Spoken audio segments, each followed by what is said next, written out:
Hey guys, it's EDA here, and we're going to be doing a review of the Liverpool versus Man City game.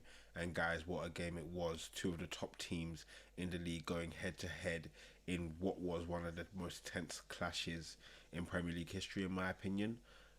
Both teams in a title race and looking to take control, and you could feel it from the first moment.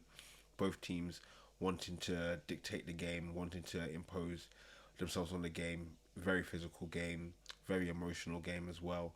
And again, got to give props to both teams. First goal of the game was a goal from a corner. Kevin De Bruyne swinging in the ball. John Stones able to get his head to it, and that put Man City in control and in the driving seat. And prior to that, I would have said Liverpool should have been ahead already.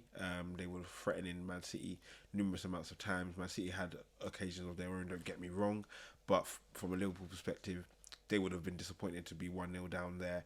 But the players didn't put their heads down. They kept fighting, kept clawing away.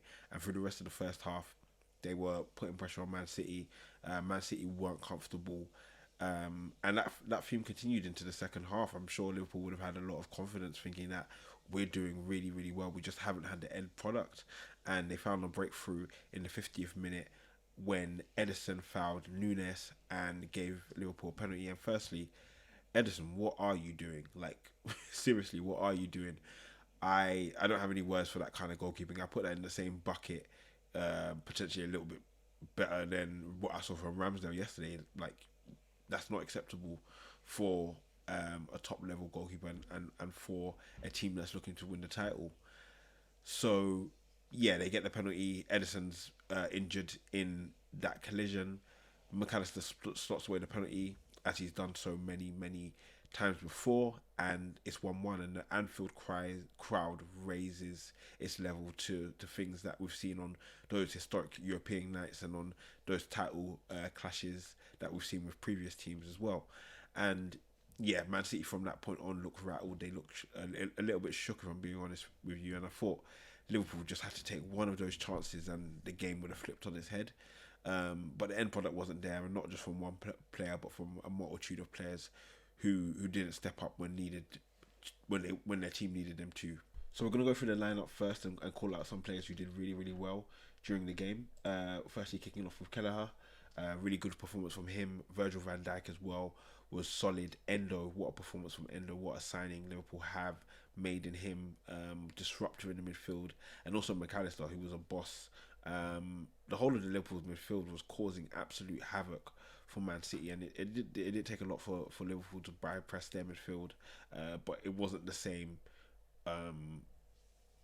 for Man City. They had to work a little bit harder, string together a couple more passes than Liverpool had to, and that's credit to those three in midfield.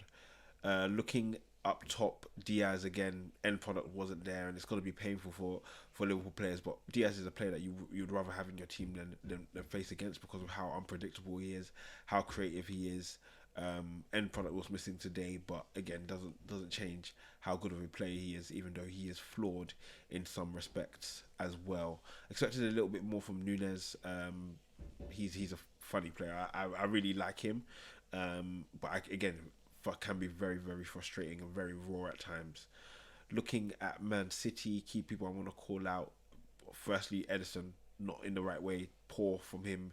Man City really needed to go through the first couple of minutes in that second half with their lead, feeling comfortable, quieting down the crowd, and 5 or so minutes in, he's given away a goal that's not needed, and he's got himself injured.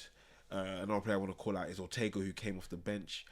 Really great performance. He should get a lot of plaudits, fitting seamlessly, and he actually calmed down Man City as Ederson had kind of made them feel a little bit more erratic, a little bit unsafe, and a little bit less secure.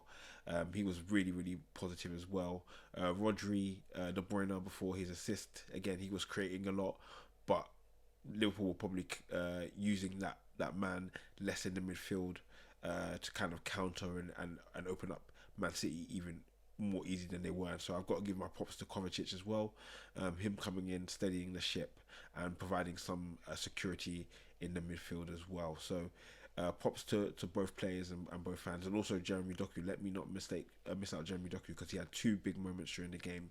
One, when he hit the post, he should have really trying to slot that away. But again, great attempt and unfortunate to say the least. The second one, which is controversial and fans will probably be talking about for the rest of the upcoming week, is the high boot and high essentially foul that Doku has. Again, very very tough. I think what's Doku's saving grace is he gets a foot to the ball and it seems like he's not going in full force. It seems like he's pulled away a little bit, and that's his only saving grace, because otherwise I think VAR gives that. I think it's very difficult for VAR to give that when the referee's seen it and hasn't. So again, quite difficult, but I can understand the annoyance from any of the fans. But again, I wouldn't carry any of that too far forward if I was a Man City or Liverpool fan. You're still in a great position. Man City versus Arsenal next week. Liverpool can gain an advantage. Man City can gain an advantage. It all just depends. And so we've got 10 games left, and it's going to be a battle to the end, guys. Hopefully you've enjoyed this video. If you have, please like and subscribe, and I'll catch you guys soon.